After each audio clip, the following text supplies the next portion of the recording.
Ladies and gentlemen, NFL free agency is here, and it is not disappointing so far. Before we dive into the fireworks that are going off today, you guys know, as always, we got the plugs. So don't forget to use code WW10 to save yourself a discount on any of Waggle's awesome products, and don't forget to use code WyattzWorld at sign up on Prize Picks to guarantee yourself to win a free $50 with your first $5 entry. Reminder that the MLB seasonal prediction windows are now open. As always, though, always play responsibly, and let's get into the video.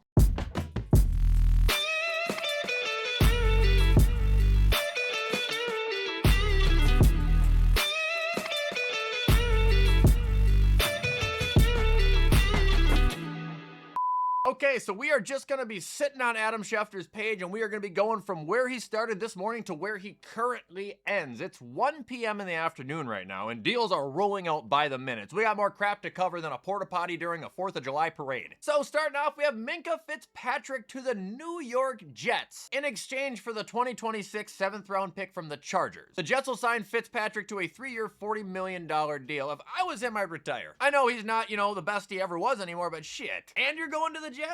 Moving on, we have the Green Bay Packers finalizing a deal that is sending Rashawn Gary to the Cowboys for a late round 2027 draft pick. What's up with these two teams swapping players so much lately? So the news came out that's already been basically rumored and officialized, but Tua is going to be released, and the Falcons are expected to pursue him. Man, K-Dog likes his lefties, doesn't he? I mean, he is a statistically good quarterback. If he goes there, Kyle Pitts and Drake London are going to have great years. Travis Kelce is staying with the Kansas City Chiefs. He is now going to play his 14th season. And to be honest, I didn't ever think he was going to go anywhere else. I couldn't picture him playing in a different uniform. Be like Anthony Edwards out of a Timberwolves uniform. You know what I mean? Ant's going to be here forever. And here we go with the Colts signing Alec Pierce to a 4-year, $116 million deal. I cannot validate my happiness anymore about the DJ Moore signing. That is exactly why I did not want to get Alec Pierce.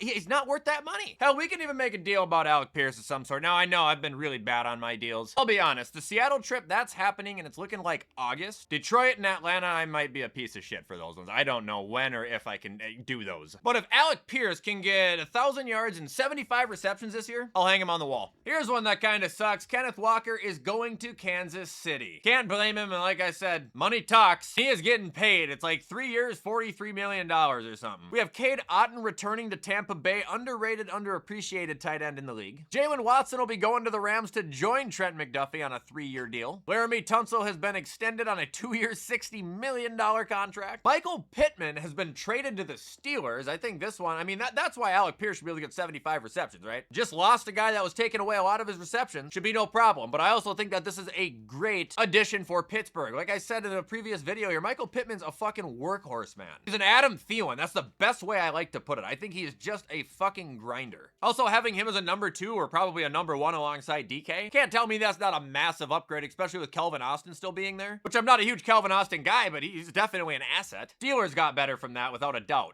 The Miami Dolphins have signed Malik Willis, and I believe it's like a 3-year, $70 million contract or something, and he has a lot of money guaranteed into it. He's going to be a starter, and I think he deserves that shot. This is a very underrated power move by the Giants. They are signing Isaiah Likely to a 3-year deal. I think that's a massive upgrade at tight end for them. It gives them a legitimate tight end 1, and I'm excited to see what Likely's going to do with the full season with what I would assume a full workload. Here's a massive move by the Carolina Panthers. Jalen Phillips has signed a 4-year, $120 million deal. Schefter was also saying that was thought to be one of the highest free agent deals ever that's not a quarterback, which I get it too. If you're a team, especially like the Panthers, and you're really on the fence right now of being a contending team, you want a serious player, you're gonna have to pay some serious money. Schefter retweeted this from Jeremy Fowler: Kenny Gainwell to the Bucks for 2 years, $14 million.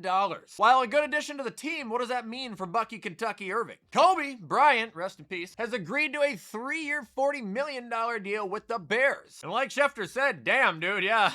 Fucking roster wins a Super Bowl, has one of the most dominant seasons ever, and now they're all just going their separate ways. It's like the ending of a movie where all the friends just kind of look at each other and go, till next time, fellas. The Raiders have signed Tyler Linderbaum to 3 years, $81 million with $60 million guaranteed, making him the highest paid interior offensive lineman in, you guys ready? NFL history. A lot of Viking fans are disappointed to hear that news, although I think I just saw they got a center too, which we'll probably get to. I mean, you can't blame them for trying to give Jenny some help and their quarterback some help. It's kind of crazy to think about too. Max Crosby and him just flip-flop teams. Falcons running back Tyler Algier has reached an agreement with the Arizona Cardinals. I actually like that move a lot. I think he's very similar to James Conner, to be honest. I don't think he has the hands, but I think they both have that tidal wave ability, you know, of just running and fucking plowing someone. Oh, that's just cheaper. Yeah, it's a good move. This one's brand new to me right now. Travis Etienne has signed a deal with the New Orleans Saints. Honestly, I think that's a pretty good move. Kamara's getting old. He's similar to Kamara. Coming off of a couple pretty damn good years, if I have to be honest. He's not my favorite back, but I think that's very good for the Saints. Another brand new rang-a-tang-a-banging piece of news. Wan'Dale Robinson has reached an agreement with the Tennessee Titans. Not a number one, but a good compliment to have. Holy shit, he's getting a 4-year, $78 million deal, though. I mean, that's a pretty good contract for him. ETN got 4 years, $52 million as well. Holy shit. Falcons have signed Jahan Dotson to a 2-year, $15 million deal. They let Mooney walk to get him. I don't know about that. And the Bills just lost a fucking guard, David Edwards. Again, to the Saints here. David Edwards, I mean, fuck, that guy didn't miss a damn game, dude. That fucking sucks. Can't lie, dude. The Saints, I think, are doing pretty good.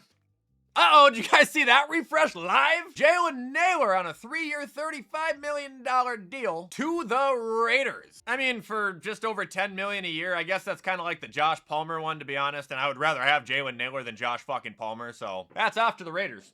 Literally took a break to make a TikTok update, and I come back to this shit. Mike Evans is finally leaving Tampa Bay, and he is going to San Francisco on a 3-year deal. I still don't know what he's getting paid, but I read earlier today that he was being offered over $27 million a year. That is too much. Bro, he's old. That's a Von Miller contract. Now moving on, we have the Bears signing Devin Bush to a 3-year, $30 million deal, and good for fucking Devin Bush. You want to know something I've noticed about the NFL in recent years versus, you know, like 10 years ago? Players are finding their ways nowadays. You know, players who are drafted, they don't do what they're supposed to, they're declared busts, and then, you know, they just fizzle out of the league. That hasn't been happening as much. You got players like Devin Bush and Sam Darnold, Daniel Jones, Eric Stokes just signed a good extension with the Raiders. I think it's the same exact deal as this. Like, players are resurging themselves. Kind of a cool thing to see. Steelers have also just signed Jamal Dean to a 3-year, $36 million deal, another loss for Tampa Bay. But this is also another team that's flip-flopping a player, as, you know, Kenny Gainwell just signed with Tampa. Okay, and then polishing up here with a few more recent ones. I want to get this out to you guys while the news is still relevant, but the Broncos are re-signing J.K. Dobbins, which I think is a smart move. Bengals are signing safety Brian Cook to a 3-year,